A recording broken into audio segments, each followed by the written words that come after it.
For 1 year, Sarah Chen taught yoga to her favorite student, Margaret Williams, a retired nurse who brought calm energy to every class. Margaret shared heartwarming stories about delivering babies during her 30-year career at St. Mary's Hospital. Sarah felt a deep connection with this gentle woman. Then Sarah found an old hospital bracelet in Margaret's bag and realized this woman had stolen 20 years of her life by switching her baby at birth. Sarah had been teaching yoga at Harmony Studio for 5 years, but Margaret was special from day one. The 60-year-old woman had joined Sarah's evening class exactly 12 months ago, explaining that she needed peace after retiring from hospital work. "I delivered over 2,000 babies," Margaret often said with pride. Margaret's stories fascinated Sarah, especially since Sarah had been adopted and never knew the circumstances of her own birth. Every Tuesday and Thursday, Margaret arrived 30 minutes early to help Sarah set up yoga mats and light candles. They would drink herbal tea and talk about life, spirituality, and Margaret's memories from the maternity ward. "You remind me of someone," Margaret often told Sarah, with tears in her eyes. Sarah felt honored and began seeing Margaret as the wise grandmother she had never had. Their friendship grew deeper each week through shared stories. Margaret's hospital stories became Sarah's favorite part of their conversations. St. Mary's was different in the 1990s. Margaret would say, "We were like a family. I knew every doctor, every nurse, every detail of every birth." She described the chaos of busy nights when multiple women were in labor simultaneously. "Sometimes we had to make quick decisions to keep everyone safe," Margaret explained. Sarah hung on every word, fascinated by this glimpse into her own birth hospital. One evening, Margaret mentioned a specific date that made Sarah's heart skip: March 15th. 1996. "That was one of our busiest nights ever," Margaret recalled. 3 babies born within an hour, and the computer system crashed. We had to write everything by hand. Sarah's breath caught. March 15th, 1996 was her birthday. "Tell me more about that night," Sarah asked casually. Margaret's eyes grew distant. It was complicated. Some families were happier than others. After that conversation, Sarah couldn't stop thinking about Margaret's words. That night, she pulled out her adoption papers for the first time in years. Born March 15th, 1996. At St. Mary's Hospital at 11:47 p.m., exactly during the time frame Margaret had described. Sarah stared at the documents, noticing details she had never questioned before. The birth certificate seemed hastily filled out, with different handwriting in various sections. Why hadn't she ever wondered about these inconsistencies? The next week, Sarah carefully brought up her adoption during their tea time. "I was born at St. Mary's in 1996. She mentioned casually. Margaret's cup rattled against her saucer. "Oh, how wonderful," Margaret said, but her voice sounded strained. "March 15th, actually," Sarah continued, watching Margaret's face closely. The older woman went completely pale and quickly changed the subject. But Sarah noticed Margaret's hands were shaking for the rest of the evening. Sarah spent the weekend researching everything she could find about St. Mary's Hospital in 1996.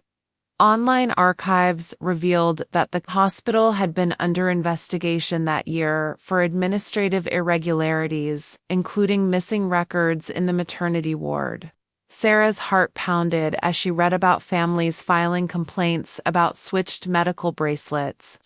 The investigation had been quietly closed after several staff members, including head nurse Margaret Williams, had suddenly resigned. On Monday morning, Sarah called St. Mary's Records Department, claiming to need her original birth information for passport purposes. The clerk searched for 20 minutes before returning with confusing news. "Ma'am, we have two different records for March 15th. 1996. One shows you were born to Jennifer Chen, and another shows you were born to Patricia Morrison. Both babies were born within 15 minutes of each other." Sarah's world started spinning. "Which one is correct?" "We honestly don't know," the clerk admitted. The night shift supervisor that day was Margaret Williams. Sarah's mind raced as she tried to process this information. Two babies, two mothers, 15 minutes apart, and Margaret Williams was the supervisor who handled both births. That evening at yoga class, Sarah watched Margaret carefully. The older woman seemed nervous, avoiding eye contact and making small talk instead of her usual hospital stories. Something was terribly wrong. After class, Sarah helped Margaret pack her yoga mat. And that's when she saw it. An old hospital identification badge that had fallen from Margaret's purse. St. Mary's Hospital. Margaret Williams, maternity supervisor. 1985 to 1996. But more shocking was what was attached. A tiny hospital bracelet with baby Morrison. March 15th, 96. 11:32 p.m., written in faded ink. Sarah realized with horror that this was her original hospital bracelet, the one that should have gone with her birth mother. "Margaret," Sarah said quietly, holding up the hospital bracelet, "we need to talk." Margaret's face crumpled as she realized her secret was exposed. "Oh, Sarah," Margaret whispered, tears streaming down her face. "I never meant for you to find out this way." They sat together on the yoga studio floor, surrounded by the scent of lavender candles that now felt suffocating. "Tell me the truth," Sarah demanded, her voice shaking. "All of it." Margaret took a deep breath and began her confession. "Your birth mother was just 16 years old and completely alone," Margaret continued. "Patricia Morrison was barely more than a child herself. No family support, no money, no idea how to care for a baby. Meanwhile, Jennifer and David Chen had been trying to have children for 8 years. They were financially stable, emotionally ready, desperate for a baby." Margaret's voice broke. "When both babies were born so close together and the computer system crashed, I saw it as a sign from God. I switched the bracelets and told Patricia her baby had died during delivery. I gave you to the Chens, telling them you were available for immediate adoption." Sarah stared at Margaret in disbelief. "You told my birth mother that I was dead?" Margaret nodded, sobbing. "Patricia was so young, Sarah. She would have struggled her entire life trying to raise you alone. But the Chens gave you everything: education, stability, love. Look how wonderful you turned out." Sarah felt sick. "That wasn't your decision to make. You stole 28 years from both of us," Sarah shouted. Margaret reached for Sarah's hand, but Sarah pulled away. "I thought I was saving everyone," Margaret whispered. "Where is she now?" Sarah demanded. "Where is Patricia Morrison?"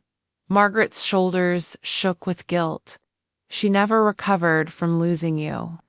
She spent years in therapy, never married, never had other children. She became a social worker, dedicating her life to helping teenage mothers keep their babies. She never stopped mourning you." Sarah stood up from the yoga mat, her entire body trembling with rage and confusion.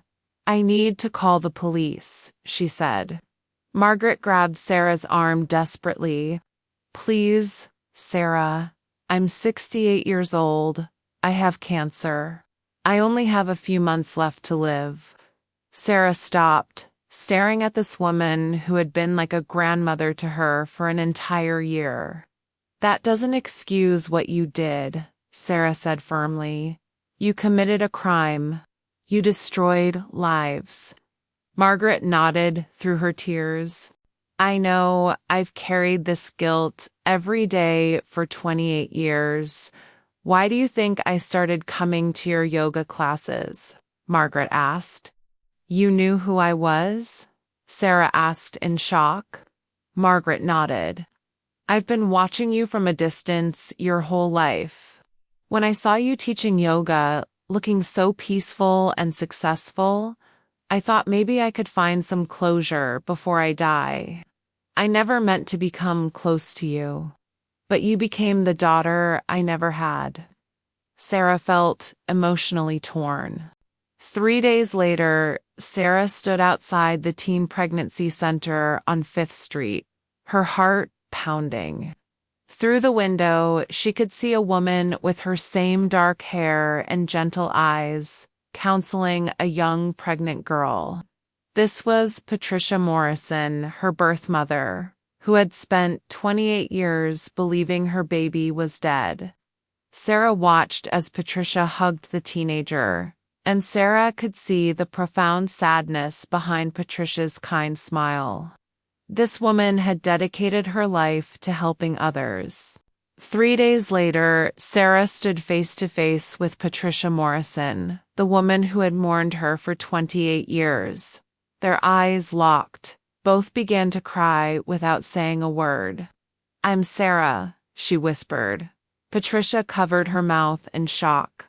"I always knew you'd find me," she said, voice trembling.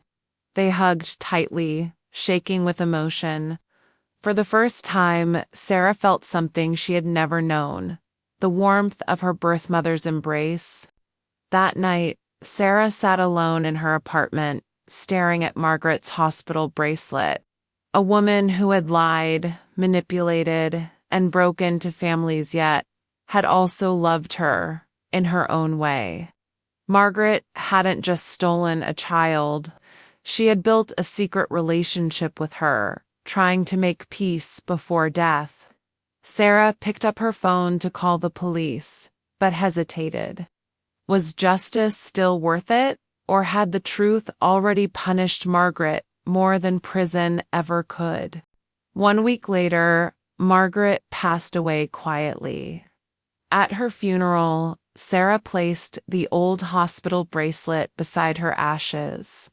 Patricia stood beside her, holding her hand. "She stole your beginning," Patricia whispered, "but not your ending." Sarah nodded. She had 2 mothers, one who gave her life, and one who tried to rewrite it. In the end, truth had found its way back.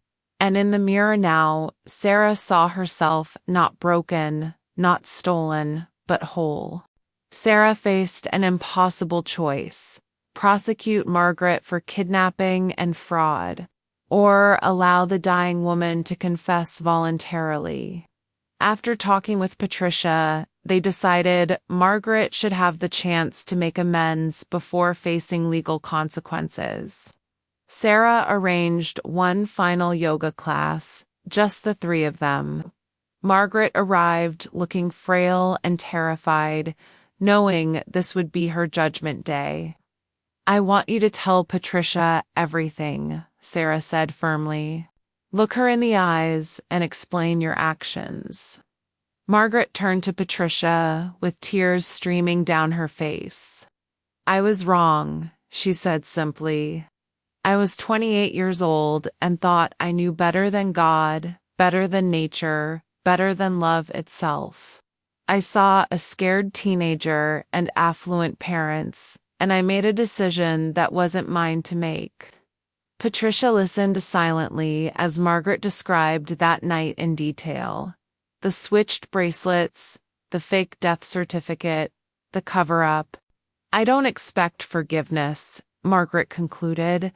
Margaret stood up slowly and pulled out a manila envelope from her yoga bag. "I've prepared a full written confession," she said, handing it to Sarah. "Everything is documented: the switched bracelets, the forged paperwork, the cover-up. I've also included contact information for 2 other families this happened to during my time at St. Mary's." Sarah and Patricia stared at her in shock. "There were others?" Patricia asked. Margaret nodded shamefully. 3 families total. "I thought I was helping everyone." "I'm going to die within 6 months," Margaret continued. "Cancer has spread everywhere, but I won't die with this secret. I'm turning myself in to the police tomorrow morning." She looked at Patricia with genuine remorse. "You deserved to raise your daughter. You deserved to make your own choices, even if they were difficult ones. I stole 28 years from both of you." Patricia surprised everyone by reaching out and taking Margaret's hand. "I forgive you," she said quietly, "but you need to face the consequences." Margaret was arrested the next morning and charged with kidnapping, fraud, and falsifying medical records. Due to her terminal cancer diagnosis, she received house arrest and community service instead of prison time. She spent her final months helping other switched baby families reconnect. Using her knowledge of the hospital's systems to correct decades-old mistakes, Margaret died peacefully 6 months later, having helped reunite 12 families that had been separated by her crimes. Sarah and Patricia built a beautiful relationship over the following year. Patricia became a second mother to Sarah, while Sarah's adoptive parents welcomed Patricia as extended family. "We all lost something," Sarah reflected, "but we found something too." Sarah dedicated her yoga practice to healing and forgiveness, often telling her students Margaret's story as a lesson about truth. The hospital bracelet now sits framed in Sarah's studio, reminding everyone that some secrets are too heavy to carry alone. Sometimes the people who were meant to protect us end up rewriting our entire lives. But truth always finds a way back. If this story moved you, don't forget to subscribe for more emotional English stories. Every week, we bring you powerful listening practice with unforgettable twists. Hit the like button, turn on the bell, and share your thoughts in the comments.